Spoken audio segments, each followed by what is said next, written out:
ನಮ್ಮ ಮಹಾನ್ ಚೇತನ ಗುರುಗಳು ಡಾಕ್ಟರ್ ಶಿವಬಸವ ಮಹಾಸ್ವಾಮೀಜಿಗಳ ಒಂದು ಜಯಂತಿ, ಅವರು ಮಾಡಿದಂತ ಕೆಲಸಗಳು, ಅವರು ನಡೆದು ಬಂದಂತ ದಾರಿಯನ್ನ ನೆನೆಸುವಂತ ದಿನ, ಸ್ಮರಿಸುವಂತ ದಿನ ಮತ್ತು ಆ ದಾರಿಯಲ್ಲಿ ನಾವು ನಡಿಬೇಕು ಅನ್ನುವಂತ ಒಂದು ಪ್ರತಿಜ್ಞೆಯನ್ನ ಮಾಡುವಂತ ಒಂದು ದಿನ ಅಂತ ನಾನಂತೂ ಅನ್ಕೊಳ್ತೀನಿ.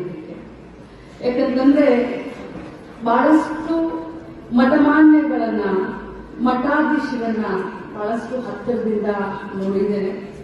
ಅದರಲ್ಲೂ ಈ ಶ್ರೀಮಠದ ಸಂಬಂಧ, ನಮ್ಮ ಮನೆತನದ ಮತ್ತು ನಮ್ಮ ಈ ಮಠದ ಸಂಬಂಧ 100 ವರ್ಷದ್ದು ಅಂತ ಹೇಳಲಿಕ್ಕೆ ಬಹಳ ಹೆಮ್ಮೆ ಅನಿಸುತ್ತೆ. ಆ ಸಂಸ್ಕೃತಿಯ ಹಿನ್ನೆಲೆಯಿಂದ ಬಂದಂತವಳು ನಾನು. ಬಂಧುಗಳೇ, ಇವತ್ತು ಸರ್ಕಾರಕ್ಕೆ ಸರಿ ಸಮಾನವಾದಂತ ಕೆಲಸಗಳನ್ನು ಸಮಾಜಮುಖಿಯಾಗಿ ನಿಸ್ವಾರ್ಥತೆಯಿಂದ ಯಾರಾದ್ರೂ ಮಾಡ್ತಾ ಇದ್ದಾರೆ ಅಂತಂದ್ರೆ ಅದು ಬಹಳ ಹೆಮ್ಮೆಯಿಂದ ಹೇಳೋಣ. ಇವತ್ತಲ್ಲ, 100 ವರ್ಷದಿಂದ ಸರ್ಕಾರಕ್ಕೆ ಸಮಾನವಾದಂತ ಕೆಲಸಗಳನ್ನು ಯಾರಾದ್ರೂ ಮಾಡ್ತಾ ಇದ್ದಾರೆ ಅಂತಂದ್ರೆ ಅವು ನಮ್ಮ ಶ್ರೀಮಠಗಳು ಅಂತ ಬಹಳಷ್ಟು ಹೆಮ್ಮೆಯಿಂದ ಹೇಳೋಣ.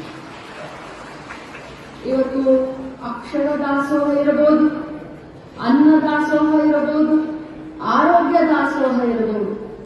ಈ ಮೂರನ್ನ ಏನಾದ್ರೂ ಸರ್ಕಾರಗಳು ಕಾಪಿ ಮಾಡಿದಾವೆ ಅಂತಂದ್ರೆ ಈ ಮಠಮಾನ್ಯರನ್ನ ನೋಡಿ ಸರ್ಕಾರಗಳು ಈ ಕಾರ್ಯಕ್ರಮಗಳನ್ನ ಕಾಪಿ ಮಾಡಿದ್ದಾರೆ.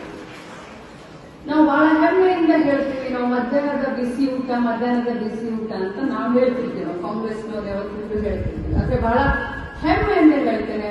ಅದಕ್ಕೆ ಮಾದರಿ ಯಾರಾದ್ರೂ ಇದ್ರೆ ಅದು ಇಂಥ ನಮ್ಮ ಮಠಗಳು ಅಂತ ಹೇಳಿ ನಾನು ಹೆಮ್ಮೆಯಿಂದ ಹೇಳಲಿಕ್ಕೆ ಬಯಸ್ತೇನೆ.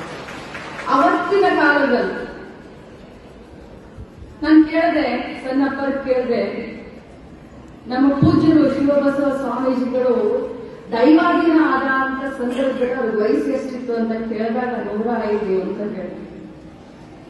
ಅದು ಹೆಂಗ್ ಸಾಧ್ಯಪ್ಪ, 105 ವರ್ಷ ಅಂತ ಪುಣ್ಯ, ಅಂತ ಒಂದು ತಪಸ್ವಿಗಳು, ಅಂತ ಒಂದು ಪುಣ್ಯದ ತತ್ವ ಅವರಲ್ಲಿ ಇತ್ತು ಅಂತ ಹೇಳಿ ಅವರು 105 ವರ್ಷ ಬಾಳಿದ್ರು. ಇವತ್ತಿನ ಕಾಲದಲ್ಲಿ ಬೆಳಗ್ಗೆ ಇದ್ದವರು ಮಧ್ಯಾಹ್ನ ಇಲ್ಲ, ಮಧ್ಯಾಹ್ನ ಇದ್ದವರು ರಾತ್ರಿ ಇಲ್ಲ. ಯಾರು ಹೇಗಿರ್ತಾರೆ, ಏನಾಗ್ತಾರೆ ಅನ್ನೋದು, ಯಾವ ಕ್ಷಣದಲ್ಲಿ ಏನಾಗ್ತದೆ ಅನ್ನೋದು ಗೊತ್ತಿಲ್ಲ.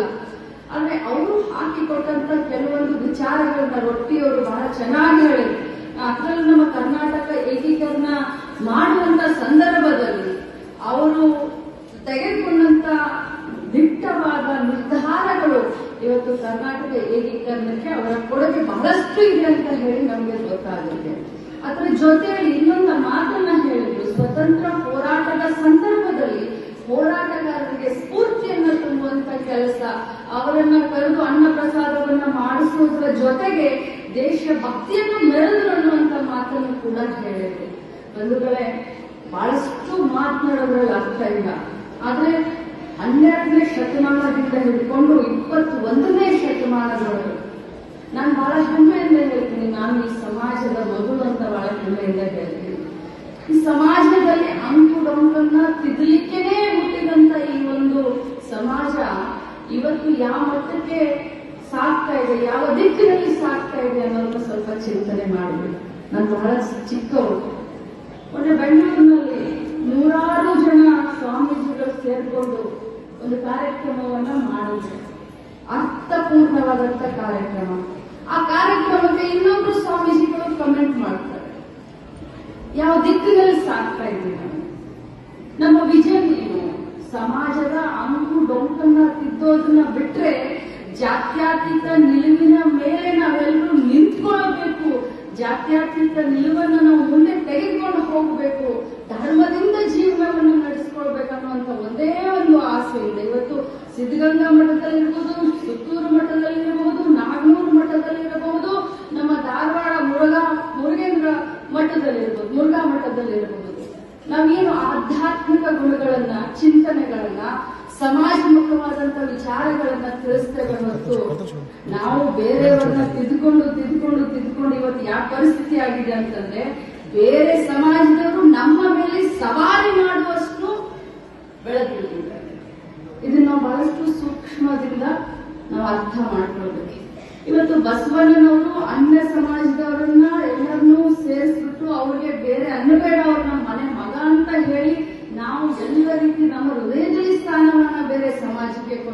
ಸಂದರ್ಭದಲ್ಲಿ ನಾವು ಯಾವ ದಿಕ್ಕಿನಲ್ಲಿ ಸಾಕ್ತಾ ಇದ್ರು, ಬೇರೆಯವರು ಯಾವ ದಿಕ್ಕಿನಲ್ಲಿ ಸಾಕ್ತಾ ಇದ್ದಾರೆ, ಅದನ್ನು ಕೂಡ ಬಹಳಷ್ಟು ಸೂಕ್ಷ್ಮವಾಗಿ ನಾವೆಲ್ಲರೂ ಇವತ್ತು ನೋಡಬೇಕಾಗಿರುವಂತಹ ಪರಿಸ್ಥಿತಿ ಬಂದಿದೆ. ನಾನು ಪೂಜ್ಯರ ಎದುರುಗಡೆ ಇಷ್ಟೇ ಹೇಳಲಿಕ್ಕೆ ಬಯಸ್ತೇನೆ, ಮಠದ ಕಾರ್ಯಕ್ರಮ ಆಗಲಿ, ಮಠದ ಕೆಲಸಗಳಾಗಲಿ, ಪ್ರತಿಯೊಂದರಲ್ಲೂ ಕೂಡ ಸರ್ಕಾರದ ಕಡೆಯಿಂದ ಏನೇ ಇದ್ರೂ ಕೂಡ ಮುಂದೆ ನಿಂತು ಮಾಡುವಂತಹ ಹೊಣೆಗಾರಿಕೆಯನ್ನು ನಾನು ತೆಗೆದುಕೊಳ್ತೀನಿ. ಅದರಲ್ಲೂ ದೊಡ್ಡಪ್ಪನವರು ಗದಗ ಮಠಕ್ಕೆ ಹೋದ ಮೇಲೆ ನಮಗೆಲ್ಲರಿಗೂ ಒಂದು ಚಿಂತೆ ಆಗಿತ್ತು. ನಾವು ಬಹಳಷ್ಟು ಮಿಸ್ ಮಾಡ್ತಾ ಇದ್ವಿ ಅವರನ್ನ. ಯಾಕಂತಂದ್ರೆ ಅವರ ಒಂದು ಮಾರ್ಗದರ್ಶನದಲ್ಲಿ ನಾವೆಲ್ಲ ನಡ್ಕೊಂಡು ಹೋಗ್ತಾ ಇದ್ವಿ. ಆದ್ರೆ ಅವರಿಗೆ ತಕ್ಕ ಶಿಷ್ಯನಾಗಿ ಸಣ್ಣಪ್ಪಗಳು ಕೂಡ ಕಾರ್ಯವನ್ನು ಮಾಡ್ತಾ ಇದ್ದಾರೆ. ಇವತ್ತು ನನ್ನ ಒಂದು ಕಿರು ಪರಿಚಯವನ್ನ ನಾನೇ ಸಮಾಜದ ಮಗಳಾದ್ರೂ ಕೂಡ ಸಮಾಜಕ್ಕೆ ಇನ್ನೊಂದು ಕಿರು ಪರಿಚಯ ಅನ್ನೋ ರೀತಿ ಒಂದು ಸಣ್ಣ ವಿಡಿಯೋ ಹಾಕಿದ್ರು. ನಾನಂತೂ ಮಂತ್ರ ಮುಗ್ಧಳು ಅಂತ ಒಂದು ಭಾವನೆ ನನ್ನಲ್ಲಿ ಬಂತು. ಯಾಕಂತಂದ್ರೆ ಕಳೆದ 27 ವರ್ಷದ ಸಾಧನೆ, ಏಳು ಬೀಳು, ಹೊಡೆತ, ಅವಮಾನ, ಅಪಮಾನ ಅದಾದ ಮೇಲೆ ಇವತ್ತು ರಾಜ್ಯದ ಏಕೈಕ ಮಹಿಳಾ ಮಂತ್ರಿಯಾಗಿ ಸಮಾಜದ ಸೇವೆಯನ್ನ ಮಾಡ್ತಾ ಇದ್ದಾನೆ. ಎಲ್ಲರೂ ಹೇಳ್ತಾರೆ, ಅಪ್ಪಾಜಿ ಬಹಳ ಗಟ್ಟಿ ಹೆಣ್ಮಗಳು, ಬಹಳ ಎತ್ತರಕ್ಕೆ ಬೆಳೆದಿದ್ದಾರೆ ಅಂತ ಹೇಳ್ತಾರೆ. ಬಹಳಷ್ಟು ಜನ ನನ್ನ ಅಕ್ಕ ತಂಗಿಯರು ಬಂದು ಹೇಳ್ತಾರೆ, ನಾವು ನಿಮ್ ತರ ಆಗ್ಬೇಕು ಅಂತ ನಮಗೂ ಬಯಕೆ ಅಂತ ಹೇಳ್ತಾರೆ. ಎಲ್ಲರಿಗೂ ಒಂದೇ ಮಾತನ್ನು ಹೇಳ್ತೀನಿ ಅಪ್ಪಾಜಿ, ಆ 27 ವರ್ಷದ ಪಟ್ಟಂತ ಕಠಿಣ ಪರಿಶ್ರಮ ಅಥವಾ ಆ ಸಾಧನೆ ಹಿಂದಿರುವಂತ ಏನೇನು ನಾನು ಮಾಡಿದ್ದೀನಿ ಅದನ್ನೆಲ್ಲ ಅಳವಡಿಸಿಕೊಂಡಾಗ ಆ ಸಾಧನೆಯನ್ನ ಮಾಡಲಿಕ್ಕೆ ಸಾಧ್ಯ. ಇದು ಸುಲಭವಲ್ಲ. ನೀವು ವ್ಯರ್ಥವಾದಿಗಳಾಗಿರ್ಬೇಕು. ಧೈರ್ಯ ಸರ್ವತ್ರ ಸಾಧನ ಅಂತ ಯಾವತ್ತಿಗೂ ಅವ್ರಿಗೆ ಹೇಳ್ತಾ ಇರ್ತೀನಿ. ಇವತ್ತು ಬಹಳಷ್ಟು ನಮ್ಮ ಮಕ್ಕಳಿಗೆ ಪ್ರೋತ್ಸಾಹಿಸುವಂತ ಕೆಲಸ ಕಾಯಕವನ್ನು ನಾವೆಲ್ಲರೂ ಸೇರ್ಕೊಂಡು ಮಾಡಿದ್ವಿ. ದೊಡ್ಡಪ್ಪ ಅವರು ಹೇಳಿದ್ರು, ನೋಡಿ ಲಕ್ಷ್ಮಿ ಅಮ್ಮ, ಎಲ್ಲ ಹುಡುಗಿಯರೇ ಇದ್ದಾರೆ, ಎಲ್ಲ ಹುಡುಗಿಯರೇ ಜಾಸ್ತಿ ಗೋಲ್ಡ್ ಮೆಡಲ್ ತಗೊಂಡಿದ್ದಾರೆ. ನನಗೆ ಬಹಳ ಸಂತೋಷ ಅನ್ಸುತ್ತೆ. ಯಾಕಂದ್ರೆ ಬಹಳಷ್ಟು ನಿಷ್ಠೆ ಪ್ರಾಮಾಣಿಕತೆಯಿಂದ ಮಹಿಳೆಯರ ಕೈಯಲ್ಲಿ ಏನೇ ಯಾವುದೇ ಕೆಲಸ ಕೊಡಿ, ಅದು ಓದೋದು ಕೊಡಿ ಅಥವಾ ಹೋಳಿಗೆ ಮಾಡೋದು ಕೊಡಿ, ಮನೆ ಹಸಿರು ಮಾಡೋದು ಕೊಡಿ, ಮಕ್ಕಳನ್ನ ಬೆಳೆಸೋದು ಕೊಡಿ, ಏನಾದ್ರೂ ಒಂದು ಹಾಳಾವುಳ ಕೆಲಸ ಕೊಡಿ, ಅದರಲ್ಲೂ ಕಷ್ಟದಲ್ಲೂ ರಸವನ್ನ ತೆಗೆಯುವಂತ ಚಾಕ್ಯನ ಯಾರಿಗಾದ್ರೂ ಇದ್ರೆ ಅದು ಮಹಿಳೆಯರಿಗೆ. ಅಪ್ಪಾಜಿ ನೀವೇ ಹೇಳ್ತೀರ, ಸಿವಿಲ್ ಇಂಜಿನಿಯರಿಂಗ್ ಮಹಿಳೆ ಗೋಲ್ಡ್ ಮೆಡಲ್, ಮೆಕ್ಯಾನಿಕಲ್ ಇಂಜಿನಿಯರಿಂಗ್ ಮಹಿಳೆ gold medal, AI artificial intelligence ಮಹಿಳೆ ಗೋಲ್ಡ್ ಮೆಡಲ್. ನೀವು ಏನ್ ತಂದು ನಮ್ಮ ಎದುರುಗಡೆ ಕೊಡ್ತಿರಲ್ಲ, ಅದರಲ್ಲಿ ನಾವು ಸಾಧಿಸುವಂತ ಒಂದು ಗುಣಧರ್ಮ ನಮಗೆ ಮೊದಲಿಂದಲೂ ನೀವೇ ಅಲ್ಲ. ಯಾಕಂದ್ರೆ ಇದು ನಾವು ಯೋಚಿಸಿದ್ರೆ ಹೇಳ್ತೀವಿ ಪುರುಷ ಪ್ರಧಾನ ಸಮಾಜ ಅಂತ.